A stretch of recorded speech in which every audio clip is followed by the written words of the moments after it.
नमस्कार, मैं पीयूष राय राम गुलाम राय YouTube channel पे एक बार फिर से आप सबका स्वागत करता हूँ। आज की ये कक्षा अधिगम के अंतरण से संबंधित सिद्धांतों से जुड़ी हुई है। अधिगम का अंतरण कैसे होता है, किस प्रकार धनात्मक या ऋणात्मक अंतरण होता है और कहाँ शून्य अंतरण होता है, इसको स्पष्ट करने के लिए विभिन्न मनोवैज्ञानिकों ने अधिगम के अंतरण के सिद्धांतों को प्रतिपादित किया। क्रमशः कुछ प्रमुख सिद्धांतों से रूबरू होने की कोशिश करेंगे।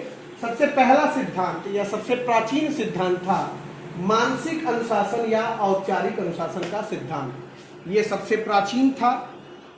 वस्तुतः इसकी बुनियाद सन 1730 ईस्वी में पड़ी, जब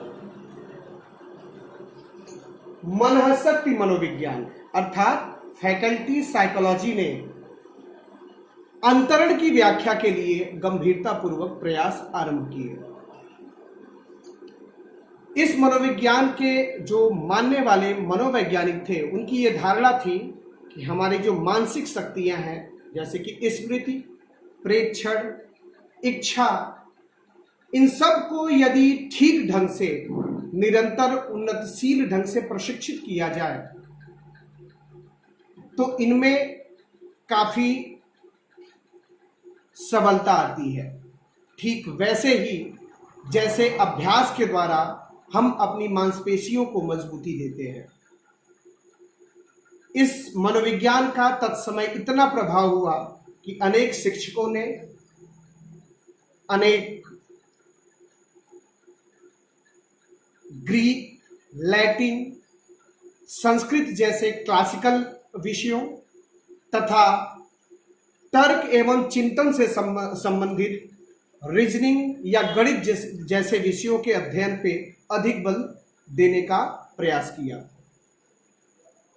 वो इसलिए ऐसा प्रयास किए क्योंकि इस सिद्धांत की धारणा थी कि यदि हम विद्यार्थियों को जटिल तथा कठिन विषयों का प्रशिक्षण निरंतर देते हैं तो इससे उनका मस्तिष्क इतना अनुशासित और प्रशिक्षित हो जाएगा कि वे किसी भी समस्या के समाधान या किसी भी नए कौशल को सीखने में एक तरह का धनात्मक अंतरण प्राप्त करेंगे।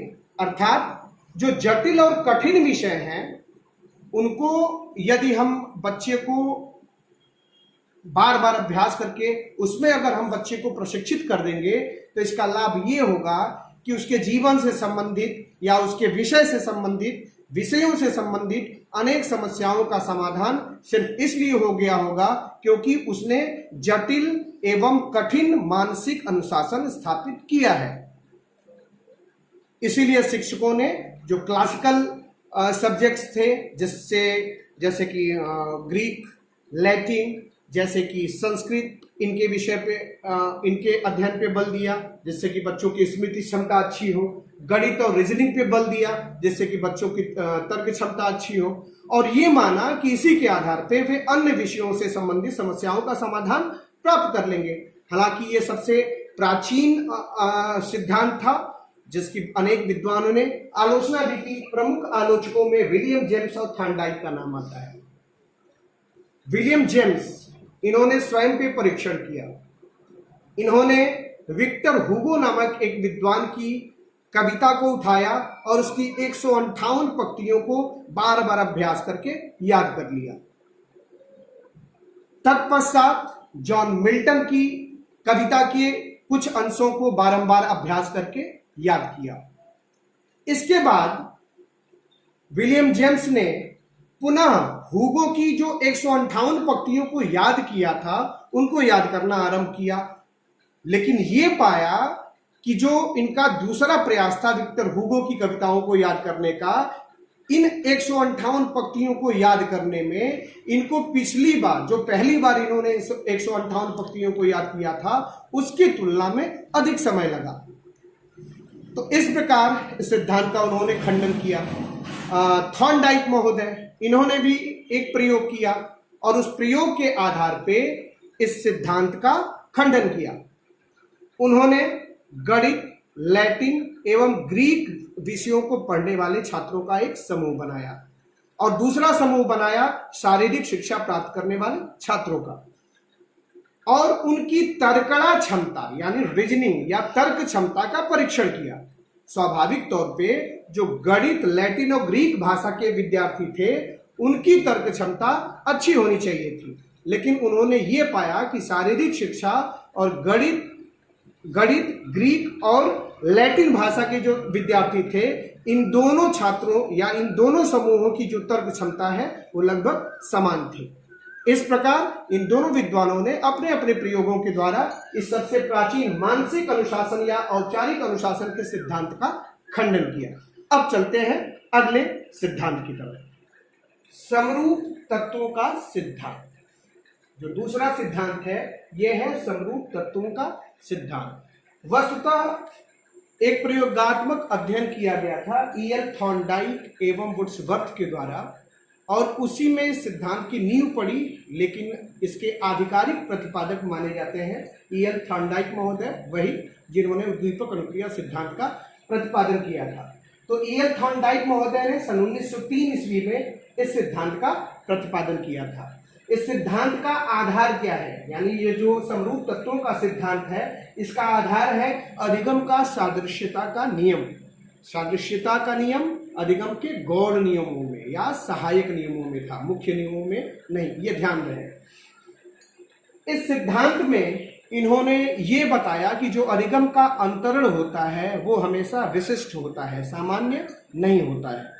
और वो विशिष्ट क्यों होता है? क्योंकि इनका मानना था कि जो अधिगम का अंतरण है वो विशिष्ट कारकों के द्वारा होता है। किन कारकों के द्वारा? विशिष्ट कारकों के द्वारा, और वही विशिष्ट कारक शायद समरूप तत्व होते हैं। इन्होंने ये बताया कि जो पूर्व में सीखा गया कौशल है, यदि उस कौशल के समरूप तत्व नए कौशल में भी उपस्थित होते हैं तो नए कौशल के सीखने में एक प्रकार का धनात्मक अंतरण होता है। यानी आपने जो पूर्व अधिगमित कौशल प्राप्त किया है उससे मिलते जुलते तत्व यदि नवीन कौशल में भी, जिसको आप सीखने जा रहे हैं, उसमें भी उपस्थित होते हैं तो जो नवीन कौशल है उसको अधिगमित करने में एक तरह का धनात्मक अंतरण होगा। यानी वो नवीन कौशल के सीखने में साधक होगा, न कि बाधक। साधक कब क्यों होगा? क्योंकि दोनों ही परिस्थितियों में समरूप तत्व उपस्थित होते हैं। समरूप तत्व क्या है? जो नई परिस्थिति है और जो पूर्व की परिस्थिति है, उन परिस्थितियों के विषयों, उन परिस्थितियों की विधियों, छात्र की मनोवृत्ति क्या है, इन सारी चीजों को ही हम समरूप तत्व की श्रेणी में शामिल करेंगे। अर्थात ये समरूप तत्व दोनों ही परिस्थितियों में जितने ही अधिक होंगे, अंतरण उतना ही अधिक होगा और उतना ही अधिक धनात्मक अंतरण होगा। ठीक, तो ये रहा हमारा दूसरा सिद्धांत, सामान्यीकरण का सिद्धांत। तीसरा सिद्धांत है सामान्यीकरण का सिद्धांत। इस सिद्धांत के प्रतिपादक जूड महोदय थे और इन्होंने 1908 ईस्वी में इस सिद्धांत को प्रतिपादित किया। सर्वप्रथम इस सिद्धांत की धारणा पे फोकस करेंगे। ये धारणा इस सिद्धांत की ये थी कि अधिगम का अंतरण इसलिए होता है क्योंकि एक परिस्थिति में सीखे गए कौशल में व्यक्ति कुछ सामान्य नियमों को भी सीख लेता है। किनको सीख लेता है? सामान्य नियमों को, जिनका सामान्यीकरण वह दूसरी या तीसरी परिस्थिति में कर पाता है।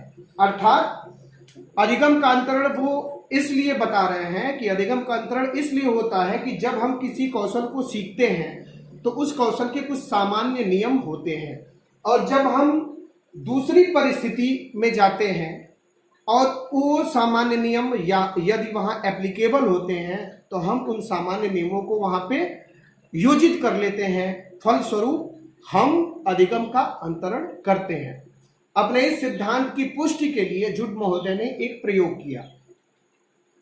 उन्होंने कक्षा 5 एवं 6 के कुछ बच्चों के लिया और उनके 2 वर्ग बनाए। 2 वर्ग, एक वर्ग था प्रयोगात्मक वर्ग और दूसरा वर्ग था नियंत्रित वर्ग।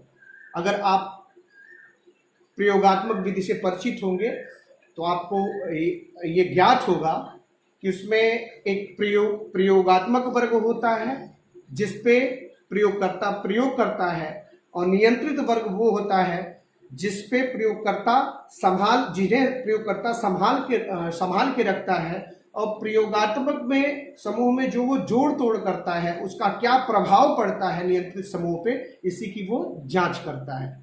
तो इन्होंने जो प्रयोगात्मक समूह बनाया था उस प्रयोगात्मक समूह को परावर्तन के नियम, जो भौतिक विज्ञान का विषय है, उससे परिचित कराया। किससे परिचित कराया? परावर्तन के नियमों से। और जो नियंत्रित समूह था उसको किसी नियम की जानकारी नहीं दी गई। अब दोनों समूहों को एक गड्ढे में पानी भरा हुआ था और लगभग उसमें 12 इंच की गहराई पे एक लक्ष्य निर्धारित किया गया जिस पे दोनों समूहों को टारगेट करना था। दोनों समूहों ने टारगेट किया। जो निष्पादन आया दोनों समूहों का, उस पे जुड महोदय देखते हैं कि जो प्रयोगात्मक समूह है जिसे उन्होंने परावर्तन के नियमों की जानकारी दी थी, और वो समूह जिन्हें परावर्तन के नियमों से अनभिज्ञ रखा गया था, दोनों ही समूहों का निष्पादन एक समान है। अगले प्रयास में उन्होंने जो गड्ढे में टारगेट सेट किया था उसकी दूरी कम करके 4 इंच कर दी। फिर से दोनों समूहों को बराबर बराबर मौका दिया गया, और इस बार जूड महोदय ने पाया कि जो प्रयोगात्मक समूह है और जो नियंत्रित समूह है, उन दोनों समूहों में जो प्रयोगात्मक समूह है उसका निष्पादन नियंत्रित समूह की तुलना में कहीं श्रेष्ठ है। यानी प्रयोगात्मक ने अच्छा किया और जो नियंत्रित समूह था वो उतना अच्छा नहीं कर पाया जितना कि प्रयोगात्मक ने किया। और इसका कारण इन्होंने ये माना कि जो परावर्तन के नियमों की जानकारी दी गई थी प्रयोगात्मक समूह को, उन नियमों का सामान्यीकरण उन्होंने दूसरे अटेम्प्ट में कर लिया, जब टारगेट को 12 इंच से 4 इंच पर कन्वर्ट कर दिया गया था। तो ऐसी परिस्थिति में परावर्तन के नियमों का सामान्यीकरण इन्होंने प्रयोगात्मक समूह ने कर लिया। इस प्रकार उन्होंने अंतरण के सामान्यीकरण का सिद्धांत प्रतिपादित किया और अपने इस प्रयोग के द्वारा उन्होंने इसे पुष्ट भी किया। जो अंतिम सिद्धांत है उसको हम पक्षांतर या आरोपण सिद्धांत की संज्ञा देते हैं। पक्षांतर या आरोपण सिद्धांत, इसके प्रवर्तक गेस्टाल्टवादी थे। वही गेस्टाल्टवादी जो समग्रता या पूर्णता को महत्व देते थे, जो उद्दीपकों और उद्दीपकों के बीच के संबंधों को महत्व देते थे। उन्होंने ही अधिगम के अंतरण का पक्षांतर सिद्धांत भी प्रतिपादित किया। जल्दी से जानते हैं कि इसकी धारणा क्या थी। सिद्धांत की धारणा थी कि एक परिस्थिति से दूसरी परिस्थिति में किसी भी सीखे गए कौशल के अंतरण का आधार पक्षांतर होता है। यानी एक परिस्थिति का ज्ञान कौशल दूसरी परिस्थिति के ज्ञान कौशल में कोई प्रभाव डालता है तो उसका आधार पक्षांतर होता है। अब आवश्यक है यह जानना कि पक्षांतर क्या है। जब कोई प्राणी किसी भी विषय वस्तु के बारे में या किसी परिस्थिति के बारे में संबंधात्मक विभेद करने की क्षमता प्राप्त कर लेता है तो उसी को हम पक्षांतर कहते हैं। संबंधात्मक विभेद अर्थात जो विषय है उनके आपसी संबंधों को समझ जाना और उनमें भेद कर पाने की क्षमता, उनके संबंधों के आधार पे उनमें भेद कर पाने की क्षमता। तो ये प्रमाणित हुआ कि ये पक्षांतर का सिद्धांत ये कहता है कि जो अंतरण है उसका आधार पक्षांतर होता है। और पक्षांतर क्या है? प्राणी के द्वारा संबंधात्मक विभेद करने की स्पष्ट क्षमता को प्राप्त करना, विभिन्न विषयों के आपसी संबंधों को समझकर उनमें विभेद करने की क्षमता प्राप्त करना।